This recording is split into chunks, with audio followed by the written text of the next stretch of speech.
Et donc bonjour tout le monde, j'espère que vous allez tous très bien. Aujourd'hui on se retrouve pour une nouvelle vidéo consacrée, j'ai envie de le dire, oui, au film Spider-Man No Way Home. Oui, j'ai vu cette putain de bande-annonce qui est sortie à 3h30 du matin. Pour vous dire un petit peu, je l'ai vu dès que la bande-annonce est sortie à 3h30. J'étais tout simplement, bien comme vous le saviez, comme vous le savez finalement, je suis en vacances et j'ai pas pu faire de vidéo réaction parce que hier j'étais en soirée et tout simplement, bon, c'est un peu compliqué de faire une vidéo réaction, voilà, tu m'as compris, mais j'ai quand même vu le trailer à 3h30 du matin. Alors pour ceux qui ne savent pas, je l'avais dit dans ma story Instagram, mais moi j'avais vu les leaks qui avaient fuité sur TikTok, qui étaient les leaks potentiels du vrai trailer de Spider-Man No Way Home. Alors ils n'étaient pas finis complètement, on n'y voyait vraiment pas beaucoup, c'était une qualité de merde, etc. C'était filmé à l'arrache, etc.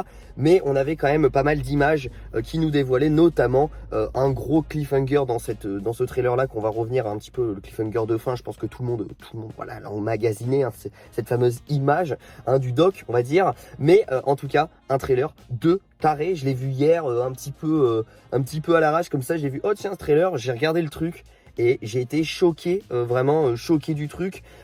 Très bien joué. Je voulais vous dire un petit peu mon avis, ce que j'en ai pensé. Ça ne servait à rien que je fasse une vidéo réaction, sachant que si je la faisais, c'était à peu près dans ces heures-là, parce que on s'est couché tard, je me suis réveillé il y a très peu de temps. Je suis complètement décalé en vacances, hein, c'est pour vous dire, je suis une chauve-souris, je vis la nuit, hein, je m'appelle Batman en vacances, c'est-à-dire que les journées, je ne les vois pas passer, les journées, je vis juste la nuit, et du coup, je voulais en faire une petite vidéo, vous dire un petit peu mon débrief, ce que j'en ai pensé. C'est clairement un 10 sur 10 hein, sur le trailer, parce que je trouve ce qui est assez intéressant. Alors après, je comprends pas pourquoi Sony ont dévoilé le trailer à 3h30 du matin. C'est pas leur habitude, même si on sait que c'est un studio qui est très désorganisé, mal organisé, comme vous voulez. Mais je m'attendais pas à ce que le trailer soit à 3h30 du matin. On nous l'a annoncé aujourd'hui, mardi. On nous l'a annoncé hier, du coup lundi. C'est finalement tombé lundi à 3h30 du matin. Ça avait été confirmé par Daniel Richtman auparavant. Mais en tout cas, c'est un 10 sur 10 parce que justement, ils en dévoilent sans trop en dévoiler. Vous voyez ce que je veux dire? C'est-à-dire que on a eu quand même pas mal d'images intéressantes. Alors je vais pas en faire une analyse, mais je vais vite faire rebondir sur les gros points forts de cette bande-annonce et les trucs à retenir. On a eu des images très intéressantes, notamment, du coup, j'ai l'impression que cette bande-annonce c'est un petit peu chronologique, un peu structurée.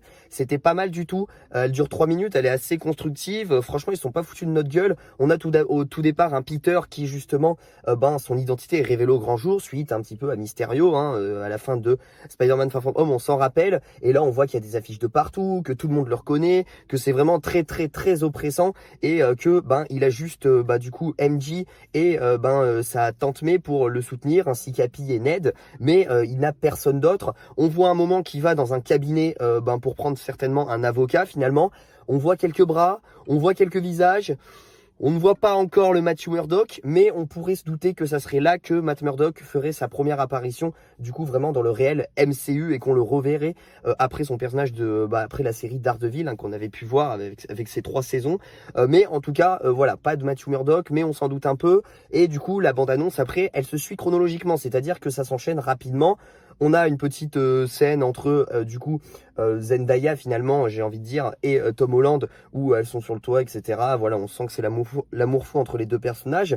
Et ensuite, Peter en peut plus, va demander de l'aide au Doctor Strange. Là, j'ai trouvé ça hyper intéressant d'aller au Sanctum Sanctorum enneigé finalement, parce que c'était assez surprenant. Pourquoi il est enneigé, j'en sais rien, mais en tout cas c'est magnifique.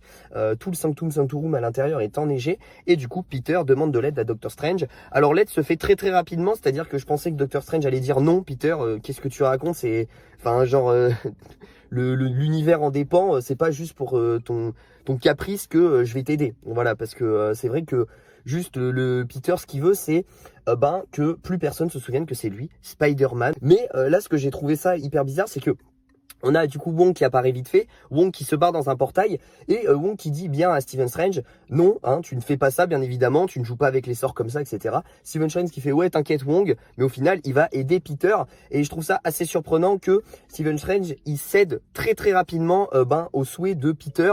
C'est quand même assez violent, il va quand même créer des brèches dans le multivers, il va ouvrir le multivers, il va créer un bordel monstrueux, Peter, avec ses conneries. Donc c'est vrai que j'ai trouvé ça assez surprenant que Stephen Strange n'ait pas un moment de réflexion et qu'il accepte tout de suite.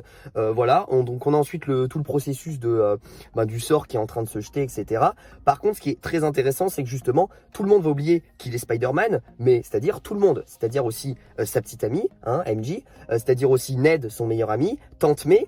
Ça va être très très intéressant de voir justement comment Peter va réagir face à tout ça, hein, parce que tous ses amis vont ne plus se souvenir de ça et ça va être assez spécial. J'ai hâte de voir ça. C'est peut-être là aussi où Ned va peut-être se transformer en Red Goblin. On sait qu'il y avait des petites rumeurs où Ned pourrait être le Red Goblin. Après, je pense pas non plus, mais ça peut être possible aussi.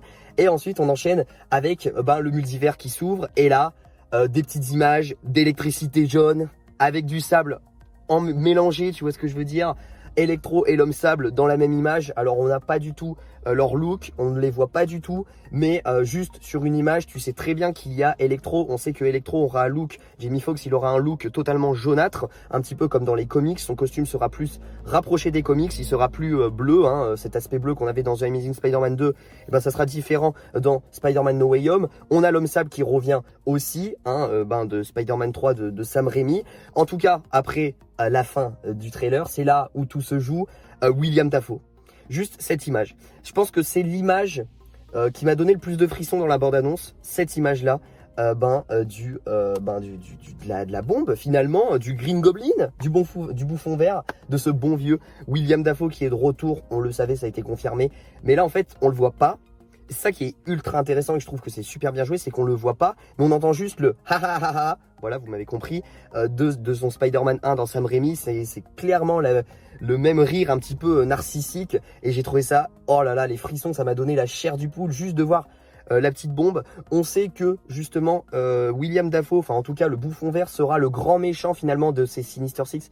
On peut appeler ça des Sinister Six, même si peut-être c'est pas trop des Sinister Six, mais on peut appeler ça des Sinister Six. On sait que le bouffon vert sera le grand méchant. En tout cas, Daniel Richman l'avait un petit peu confirmé et que ça sera lui le plus grand méchant qui commandera le truc, etc. Norman Osborn. Donc, hâte de voir ça. Hâte de voir comment ils vont tous arriver avec cette brèche du multiverse, etc. Et ensuite, la scène finale. Bien évidemment, il fallait nous montrer un des méchants quand même parce que forcément, dans une bande-annonce, t'es obligé de montrer un petit peu l'élément déclencheur, l'antagoniste finalement. Et c'est vrai que là, on n'avait eu aucun visuel des 6 méchants, des Sinister Six, si je peux appeler ça. En tout cas, des 5 pour l'instant. Parce que le 6e, je sais pas trop qui ça sera. Il y en a 5 qui sont confirmés, mais le 6e, on ne sait pas s'il est totalement confirmé ou pas. Mais en tout cas, l'autre méchant, Alfred Molina, qui débarque à la fin. Ça, je l'avais plutôt vu, donc j'avais moins de plaisir à regarder. Mais voilà, c'est quand même intéressant de le voir en version HD avec sa petite phrase Hello Peter.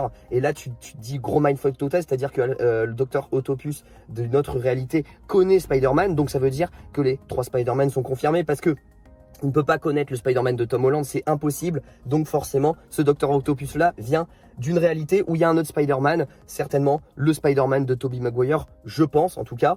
Donc hâte de voir ça.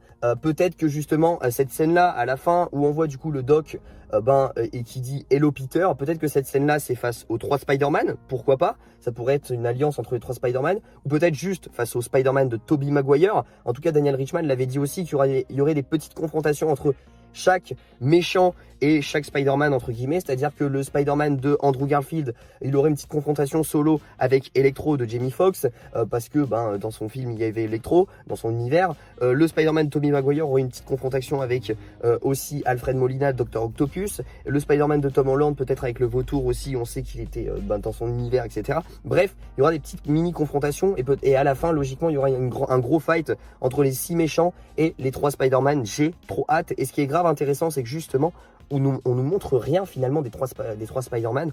On ne sait pas encore actuellement. Bon, c'est confirmé, il y a eu des choses là récentes qui nous confirment officiellement, j'ai envie de dire, je peux le dire officiellement, que Andrew Garfield et Tobey Maguire seront dans la bande-annonce. Et au vu des images, au vu des déclarations, un petit peu de tout le monde, et au vu un petit peu de ce que Dr Octopus dit, Hello Peter, ça aurait aucun sens si du coup il connaîtrait pas les Spider-Man, enfin ça aurait aucun sens. Du coup c'est officiel, ils seront là. Je pense pas qu'on les verra dans la deuxième bande-annonce. Je vais vous expliquer pourquoi, parce que je pense que ça c'est un effet de surprise énorme qu'ils vont garder juste à la sortie du film, les 3 Spider-Man, et que la première fois qu'on les verra, ça sera à la sortie du film, et que ça va être un gros mindfuck total. Je pense que ça va être vraiment la surprise, et je vois pas Je vois pas en tout cas nous montrer les réels looks de Tobey Maguire et de Andrew Garfield dans la deuxième bande-annonce, parce que oui, il y aura une seconde bande-annonce bien évidemment, mais en tout cas, cette première bande-annonce, elle envoie du pâté, mon gars.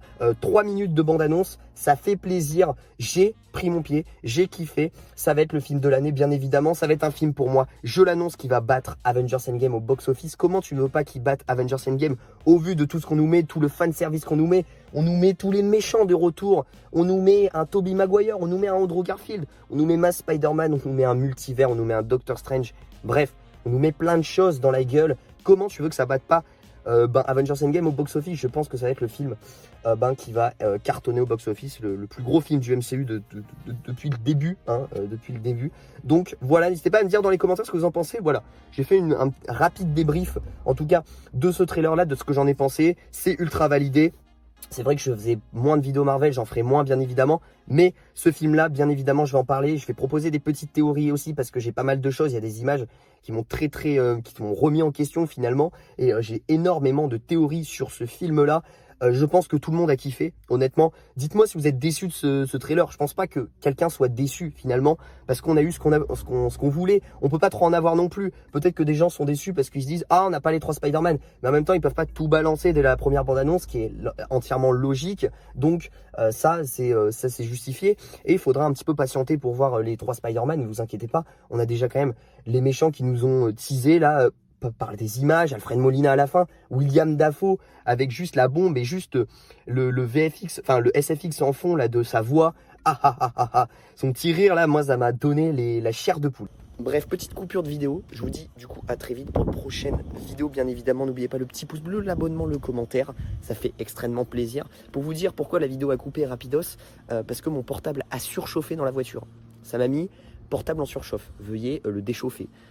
J'ai pas cherché à comprendre, je suis monté, j'ai flippé ma race. Ça va mieux, il a déchauffé, mais j'ai quand même flippé. Je pense que vous avez vu au début de la vidéo, j'étais pas en sueur dans la voiture. À la fin de la vidéo, j'avais des gouttes. Donc pour vous dire un petit peu l'état du portable. Voilà. Bref, je vous fais plein de bisous. Prenez soin de vous. Ciao, ciao.